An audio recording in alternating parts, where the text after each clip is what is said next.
Bizə güzel var. Kürdəmir aparatını gətirmişik.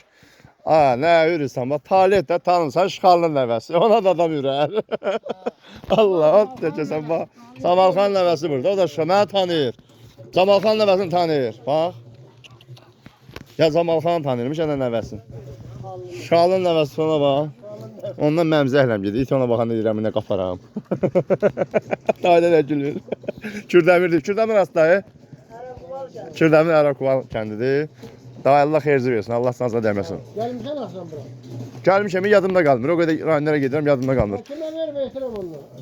O qədər rayonlara gedirəm, yadımda qalmır. Ramirə verir. Ramin? Ramin, hə. 4 kilovat nol fazla, hə, yaxşı, sarı oğlan. 07 sürən, hə?